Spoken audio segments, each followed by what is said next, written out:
My YouTube channel. कैसे हो दोस्तों, मेरे प्यारे हो, बहुत अच्छे हो। ये शानदार एडिटोरियल है, बहुत शानदार लिखा है दोस्तों, बहुत अच्छा लगेगा, आप पढ़ेंगे और आपको जानकारी भी मिलेगी। नए तो चैनल को ज़रूर सब्सक्राइब करें, चूँकि ये क्लियर नहीं है इसलिए मैंने सारे वर्ड्स को इधर डाल दिए हैं। ठीक है। और ब्लैक बैकग्राउंड है तो क्या आप देर तक इसको पढ़ें और पूरी वीडियोस को देखें, वरना कुछ फ़ायदा नहीं आपका। इस तरीके से इसको भी देखें। Let's read this one and let's go translation. Let's understand. Won't be Trump. Trump बोलते हैं फतह पाना, जीत पाना, यानी जीत नहीं पाई जा सकती, यानी इंडिया को हरा करके अमेरिका जीत नहीं सकता। GOI यानी government of India has called out. उन्होंने ट्रम्प के एक्स्ट्रा टैरिफ को बोला है, कहा है कि फॉर व्हाट दे आर, कि वो हैं जो वो हैं। मतलब ये है कि एक्स्ट्रा जो टैरिफ है बिल्कुल ही बेवकूफ़ाना काम है, जुल्म है, अनफेयर है। जैसे कोई आपको स्टोरी सुना रहा है, स्टोरी जब सुना रहा है तो बोलते हैं कि मैं स्टोरी सुना रहा हूँ, तो आप चाहे तो बोल दो डायरेक्ट कि भाई दैट्स अ लाई, ये गलत है। या फिर ये आप मजाक में बोलो या चिढ़ा गया, वाह बहुत इंटरेस्टिंग है, क्या बात है, यानी आप उसकी स्टोरी का मजाक उड़ा रहे हैं। इसका मतलब आप इनडायरेक्टली कहना चाह रहे हैं कि तुम्हारी स्टोरी झूठ है। लेकिन फॉर व्हाट दे आर, बहुत ही ज़बरदस्त वर्ड इस्तेमाल किया है, ठीक है, इंडियन गवर्नमेंट ने और इस एडिटोरियल ने, कि टैरिफ जो है बिल्कुल ही फूल है, बिल्कुल ही गलत है, अनफेयर है। भाई ये as this is what it is बोलते हैं ना, this is what it is, ये वो है जो बस जो दिख रहा है तुमको, यानी बिल्कुल गलत है। He was wrong to think, यानी मिस्टर ट्रम्प गलत थे सोचने का। हेजुमनी विल वर्क। हेजुमनी बोलते हैं दोस्तों किसी का पावर, कोई अपना दबदबा दिखा रहा हो, कि अपना दबदबा उनका काम करेगा, तो ये बिल्कुल गलत है, ऐसा नहीं हो सकता है दोस्तों। ये क्लियर नहीं है इसलिए हम इधर पढ़ेंगे। 3 वीक्स फ्रॉम नाउ, 3 हफ्ता अभी से 3 हफ्ता, इंडिया विल बी द, यानी अभी से 3 हफ्ते के बाद, India will be the most heavily tariff seller in the US market beside Brazil. India जो होगा will be the most heavily, सबसे ज़्यादा टैरिफ लगा हुआ बेचने वाला, यानी सबसे ज़्यादा टैक्स देने वाला US मार्केट में, ब्राज़ील के अलावा। यानी ब्राज़ील इंडिया से ज़्यादा देगा, अगर मैं रॉन्ग नहीं हूँ। यस्टरडे क्या हुआ, थ्रू एन एक्सिक्यूटिव ऑर्डर, एक आदेश, एग्जीक्यूटिव बोलते हैं एक ऐसा ऑर्डर जो कि बिल्कुल करना है, चाहे किसी को बुरा लगे या अच्छा लगे। तो ट्रम्प साहब ने क्या किया, इम्पोज लागू कर दिया एन एडिशनल एड वॉल्यूम, ये लैटिन वर्ड है दोस्तों जिसका मतलब होता है tax, duty of 25% on India for directly और indirectly importing Russian federation oil. लगा दिया एक्स्ट्रा टैक्स, ठीक है, 25% का इंडिया पर। क्यों भाई, फॉर डायरेक्टली सीधे तरीके से या घुमा फिरा करके, किसको, रशियन ऑयल को, रशियन फेडरेशन ऑयल को इंपोर्ट करने अपनी कंट्री में लाने की वजह से। टेकिंग द टोटल टू 50% 25 अभी लगाया है और 50% पहले लगाया है, तो 25 और 25 पहले का दोनों मिलाकर के क्या हो गया, 50% टैरिफ लगा दिया। GOI यानी गवर्नमेंट ऑफ इंडिया प्रोबेबली सा, उन्होंने देखा था ये दिस कमिंग, यानी ऐसा होना था ये आते हुए, फ्रॉम द टाइम, उस वक्त से जब ट्रम्प का टोन चेंज हो गया था, ट्रम्प की जो लैंग्वेज है वो बदल गई थी, from friendly to the brusque. Brusque का मतलब होता है दोस्तों बहुत ही कम बोलना लेकिन बदतमीजी से बोलना, यानी आप ज़्यादा नहीं बोलते। बहुत सारे लोग होते हैं ना जो कम बोलते हैं लेकिन बहुत, उनका जो जुमला जो भी बोलते हैं वो बिल्कुल ऐसा लगता है कि गटर से बोल रहा है। तो ब्रश का मतलब होता है कम बोलना लेकिन रूड हो, बिल्कुल गलत हो। तो मिस्टर ट्रम्प जो है पहले फ्रेंडली अंदाज में बात कर रहे थे, बाद में उनके जुमले जो है चेंज हो गए, अभी को इससे पहले। तो इससे पता है इंडियन गवर्नमेंट को पहले ही पता लग गया था कि हमारे ऊपर टैरिफ लगने वाला है।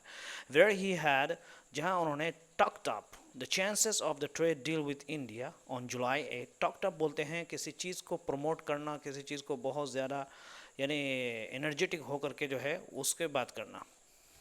टॉक टॉप का मतलब होता है दोस्तों किसी के बारे में बोलना बहुत ही एनर्जेटिक के साथ, बहुत ही अच्छे तरीके से। तो we had talked up the chances, वो जहाँ पे उन्होंने क्या किया था, टॉक्ड अप द चांसेस, और जो मौके मिलने वाले हैं ट्रेड डील का, समझौते डील का इंडिया के साथ जुलाई 8 में, उसको उन्होंने बहुत अच्छी तरीके से सबके सामने बोला कि हम we are close to making a deal, हम करीब हैं, हम बहुत ज़्यादा करीब हैं समझौता के, इंडिया के साथ समझौता करने के, डील हमारी पक्की हो जाएगी। तो सबको लगा कि लगता है कुछ अच्छा होने वाला है। लेकिन ऑन जुलाई 30, अब देखिए जुलाई 30 में उन्होंने क्या, he slapped 25% import duty along with the threat of an unspecified penalty.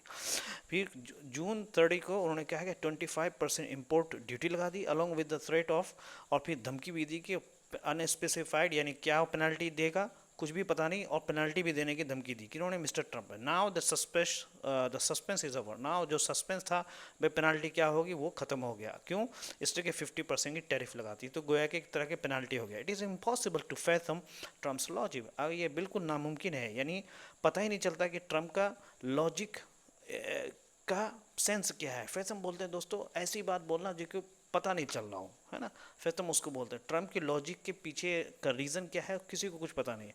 From the start, शुरू से ही China was the presumed target of his tariff war. China को समझा गया कि उसके जो टैरिफ की जो जंग है उसका जो टारगेट है वो कौन है, चाइना। शुरू से लोगों ने इसी समझा था। US runs its largest goods trade deficit with Beijing.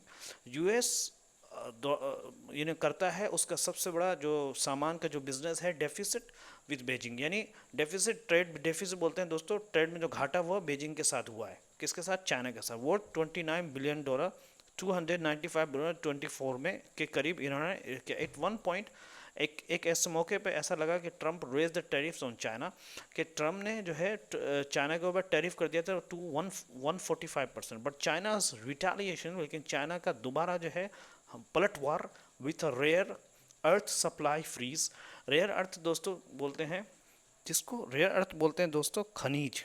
जब खनिज की सप्लाई रोक दी, अब देख लो, आप गूगल में देख लो क्या है खनिज की सप्लाई जब रोक दी, रेयर अर्थ जिसको इंग्लिश में बोलते हैं, फ्रीज जब रोक दी, मेड हिम सी, तो उसको दिखा दिया रीज़न, यानी पीछे हटना पड़ा। पूरा फ्रेज है शानदार। यानी जब उसने रीज़न देखा कि नहीं यार ये तो इसने सप्लाई रोक दी, इससे हमारा नुकसान हो जाएगा, तो वो पीछे हट गया। Now China is tariffed at 35%। ना अब जो है चाइना को क्या है 35% का सिर्फ टैरिफ लगाया गया। If Russian oil triggers Trump, अगर रशियन ऑयल ट्रिगर्स ट्रम्प को ट्रिगर करता है, यानी ट्रम्प को गुस्सा दिला रहा है, तो China and the Turkey are also big buyer, China और टर्की भी तो बहुत बड़े खरीदने वाले हैं। Yet they have not been penalise, फिर भी उनको क्या है सज़ा नहीं दी गई। It may be that Trump's acting in frustration, हो सकता है कि ट्रम्प जो है ये गुस्से में आकर के इस तरह की हरकतें कर रहा है। ही हैड बोस्टेड, उन्होंने फिर एक मतलब शुरू में बोला था, बोस्टेड बोलते हैं जो सब फेंकना, कि मैं ये कर लूँगा वो कर लूँगा। He would and the Ukraine war with in 24 hours of taking office, कि वो ख़त्म करेंगे यूक्रेन के वार को 24 घंटे के अंदर अंदर टेकिंग ऑफिस, जैसे ही वो प्रेसिडेंट बनेंगे, यानी राष्ट्रपति बनेंगे, ख़त्म कर लेंगे। बट 6 मंथ, टेकिंग ऑफिस का मतलब होता है दोस्तों ऑफिस में बैठ जाना। बस 6 मंथ हैव पास, लेकिन 6 मंथ पास हो गए, एंड पुतिन रिमेन्स डिफिएंट। डिफाइंट बोलते हैं पुतिन बिल्कुल मानने के लिए तैयार नहीं। डिफाइंट यानी कुछ भी हो अमेरिका की बात को मानेगा नहीं, और अभी तक वो लड़ रहा है। डिफाइंट उसको बोलते हैं, ठीक है, कि रिफ्यूज़ टू अप्रूव, यानी रिफ्यूज़ टू ओबे, यानी बिल्कुल मानने से इनकार कर रहा है। तो परहैप्स शायद Trump believes stopping all revenues will bring Putin to table. Trump ये समझते हैं कि स्टॉपिंग ऑयल रेवेन्यूज़, ऑयल का जो रेवेन्यू है, यानी अगर उसको बंद किया जाए तो हो सकता है पुतिन को टेबल पर लाए, यानी सामने आ जाए, या क्या बोलते हैं उसको, घुटने टेक दे, ठीक है। And since he seems unable to touch China for now, और जबकि वो देखते हैं कि चाइना को हम अभी टच नहीं कर सकते अभी के लिए, India possibly seems like software, India कथित रूप से लगता है एक सॉफ्टवेयर, बहुत ही नर्म टारगेट टू हिम, यानी उनको लगता है कि आसानी से टारगेट कर सकते हैं। But this is a huge mistake, लेकिन ये बहुत बड़ी गलती है। फॉर ऑलमोस्ट 80 ईयर्स, लगभग 80 सालों से India has refused to obey, India ने इनकार कर दिया है टू बी काउड, काउड बोलते हैं झुकना, बाय हेजमन्स, यानी बहुत बड़े पावरफुल लोगों के सामने झुकने से इनकार कर दिया। यस्टरडे, कल ही, ट्रम्प्स एक्शन अनफेयर, ट्रम्प का जो एक्शन है यानी जो टैरिफ लगाया वो बिल्कुल अनफेयर है, सही नहीं है, अनजस्टिफाइड है, बिल्कुल इंसाफ के खिलाफ है, एंड अनरीजनेबल, और कोई लॉजिक भी नहीं, बिल्कुल कोई रीज़न नहीं है, बस ऐसे ही उठ पटांगा। एंड मेड इट क्लियर, और बिल्कुल साफ साफ बताया, it will take all action necessary to protect its national interest, वो लेगा पूरे के पूरे एक्शन, ज़रूरी एक्शन उसके राष्ट्रीय हितों को बचाने के लिए, है ना। एस टी ओ आई, जैसे ही टाइम्स ऑफ इंडिया ने कहा इससे भी पहले, the current discount on Russian oil is so little, उनका जो पहले का जो डिस्काउंट था रशियन ऑयल पर, यानी अभी का जो डिस्काउंट चल रहा है रशियन ऑयल पर, वो बहुत कम है, ज़्यादा डिस्काउंट नहीं दिया रशिया ने। That India saves not more than $2 billion year, के इंडिया जो है सिर्फ और सिर्फ 2 बिलियन के करीब ही एक साल में बचा पाता है ना, है ना, इससे ज़्यादा नहीं, इतना कम है। लेकिन फिर भी ट्रम्प को इस पर गुस्सा आ रहा है। एक्चुअल में इस पर भी गुस्सा नहीं आ रहा, कुछ और मकसद है, क्या है, आपको बताया ना, इट कुड ईजिली पिवट बोलते हैं दोस्तों, वो कुछ आसानी से मुड़ सकता है, यानी वो अपने जो ऑयल जैसे रशिया से ले रहा, वो हो सकता है कि किसी वेस्ट एशियन ऑयल से भी खरीद ले, यानी पश्चिमी देशों से खरीदे, बट द रिजल्टेंट, लेकिन जो रिजल्टेंट होगा इंक्रीज इन क्रूड प्राइसेस, वो बढ़ जाएगा जो कच्चे तेल के प्राइसेस में, वुड हर्ट ऑल, जो कि सबको जख्मी करेगा, यानी सब उससे यानी आहत होंगे, सबको परेशानी होगी। और अच्छा, इस सोचने के दोस्तों क्यों होगा परेशानी? देखिए, आप एक इसको एग्जांपल से मैं आपको समझाता हूँ। जैसे कि अभी चूंकि वेस्ट एशियन से कोई तेल नहीं खरीद रहा है, ठीक है, तो उन्होंने अपने तेल की प्राइस को गिरा रखा है।